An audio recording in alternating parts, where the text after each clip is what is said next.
If you want to connect your n8n AI agent with Instagram or any other platform for that matter, then this video is for you. I'm going to be showing you exactly how to integrate your n8n agent with manychat, which allows you to connect it with not only Instagram, but also Facebook, WhatsApp, Telegram, and many more platforms. I'm going to provide you with all the templates necessary completely for free at the end of this video, and let's get right into it. If you guys are not familiar with n8n already, the link is down below. You can sign up for a free trial. It's basically a workflow builder, but it also allows you to create AI agents, and it has become the most powerful tool. And I have a ton of videos on this channel building actual in-depth AI agents. I'm going to link a full course down below if you want to learn. Now, manychat, on the other hand, is an automation for Instagram originally, but it also has Facebook, WhatsApp, Telegram, and many more options. It's very easy to get started. Just go to manychat.com. Link is going to be down below in the description as well. Click on Get Started, connect your Instagram account or your Facebook page, and go from there. Now, once you have n8n set up and you have manychat connected to your Instagram account, you're going to be able to follow this tutorial easily. Now, inside of n8n, I have a template right here. This template is going to be available for free down below in the description in our free school community at school.com/omnifusion. Simply take this template, click on the three dots, and click on Import from File. This is going to allow you to take the file which you downloaded from the free community and upload it to n8n to see what you're seeing on screen right now. Now, all we have here is a simple webhook node. This is what we're going to be triggering from manychat. We have an AI agent with OpenAI connected and window buffer memory, and we have a respond to webhook node right here. The key elements here are that for OpenAI, we have the credentials connected. You can go to platform.openai.com, log in using your ChatGPT account, generate an API key, simply go and click create new credential and add your API key here, click on save, and that part is going to be done.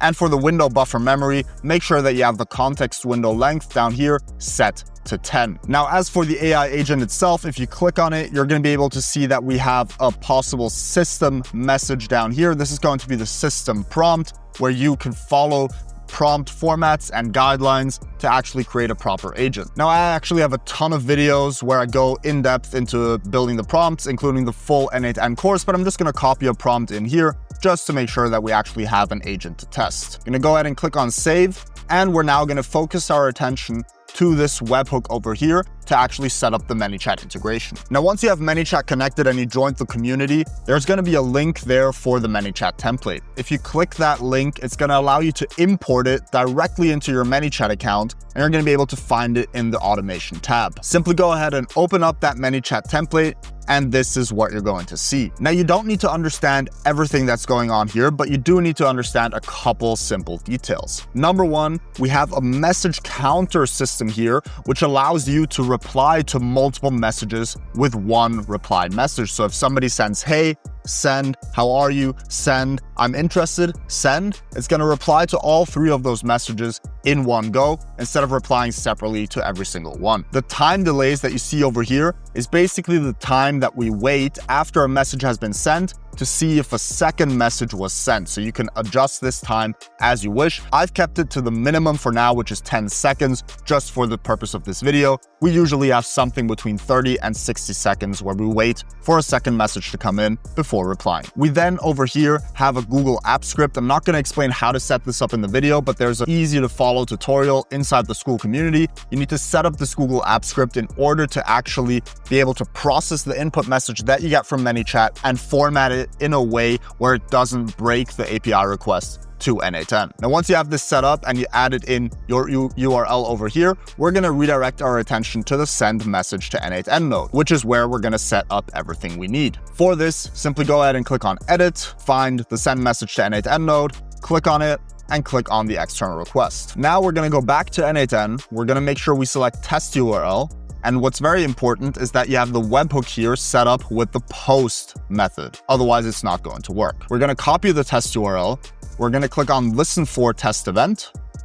We're going to go back into manychat, and we're going to paste this test URL in the top right here.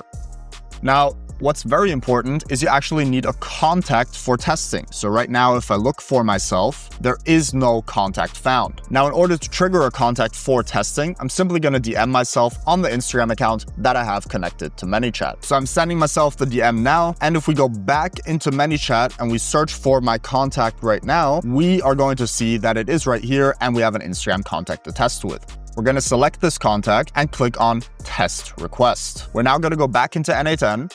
And as you can see, it pulled in a ton of different information over here from the test request. We're simply going to go ahead and click on the AI agent. We're going to have the source for the prompt, which is the user message, which we're going to define manually, or you can keep it the way that it is. But if you scroll down, you can drag in the message right here. Then we're going to go ahead and click on window buffer memory, and we're going to need to set up the session ID. You can keep it as it is if you have the template.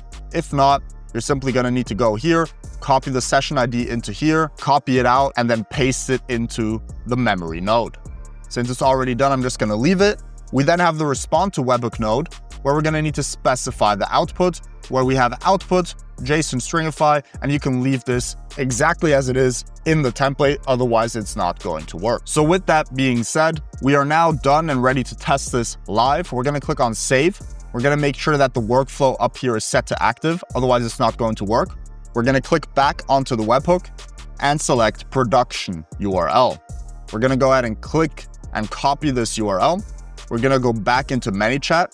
We're going to replace the test URL with the production URL, and we're going to go ahead and click on save. Now that we've clicked on save, we can go ahead and click on update to actually save these changes. Now, what's happening here in the end is when we get the reply back from n8n, if we go to the response mapping section, we can see that we're going to take the output and we're going to apply it to a variable inside of manychat, which is called last reply. So the last reply variable is going to be the message that we receive from the n8n agent. We are then going to go ahead and send out this last reply to the user. And if they don't reply, we're going to send a message saying, just checking in, still interested. This is a follow-up message if the contact has not responded. And if you click here on the contact's reply, you can set up the time interval that you want to wait for this follow-up message. If you don't want to do a follow-up message at all, you can also go ahead and delete this connection right here, and it's not going to trigger. Now, the final thing that we need to do is actually connect this default reply over here. Now, for you, it's going to be empty, so go ahead and click on settings, select your channel, which in this case is Instagram, and here you're going to have to click on select existing and select the manychat x n8n flow, which we just set up. You click on it, you click on pick this automation. You can then click directly here to go back into the automation. We select edit, and this is very important, click on the default reply and make sure it's set to every time. If it's your first time using manychat and using a default reply, it's going to be set to once per 24 hours by default. What we want to do is we want to make sure that every time somebody messages us on Instagram, it's going to trigger this AI agent. So we're going to set it to every time and make sure that it is turned on. Now we have everything we need to actually test this flow. Now, in order to test this, we're going to go back into Instagram. I'm going to say, hey, I am interested. And now inside of manychat, if we go into the live chat, we're going to be able to see this message. If you click on the three dots, you can actually show the system messages, which is going to show you everything that's happening in the backend. If we now go into n8n and we click on executions, we're going to be able to see the execution right here at 10:17, which is right now. And we're going to be able to see that the AI agent got the message, which is, hey, I am interested. The reply from the AI was generated. This reply was then sent using the respond to webhook node with the output. And if we go back into the live chat, we can see that the message was actually sent to us. And if we go into Instagram, we can see that we actually got the reply as well. Now I can continue the conversation to show you guys how it works. And I'm going to say, yes, sure, that's cool. I'm just a bit scared. So I'm going to demonstrate the multiple messages and that they are working. So if we go back here, we're going to see, yes, sure, that's cool. I'm just a bit scared. We got two messages in here. And if we go into n8n right now and we go to the executions, we're just going to wait a second. We can see that the new execution was added right here. And if we click on the AI agent, we're going to see that we got both of the messages combined into one and we sent it to the AI agent. So we said, yes, sure, that's cool. I'm just a bit scared. We got the reply back inside of manychat. It was actually sent out. And if we go to Instagram, it was sent as well. And now we have a working integration between n8n and manychat. If we want to change this to Facebook, for example, we could click to settings, go to Messenger, and connect our Facebook account. We would then simply go to automations, go to the specific template we have. We can also duplicate it if we want one for Instagram and one for Facebook. And we would simply go ahead and change this over here, go to the plus, and here it would show Facebook if we actually had Facebook connected. We could then pull in the Facebook node and make sure that we select the last reply variable by clicking here and searching for last reply, which would then go ahead and send out that message. And that is it for this video. If you enjoyed it, leave a like and subscribe to the channel. Join our free school community to get access to these templates and much more free value and knowledge on building AI agents. And I'll see you in the next one. Have a good day.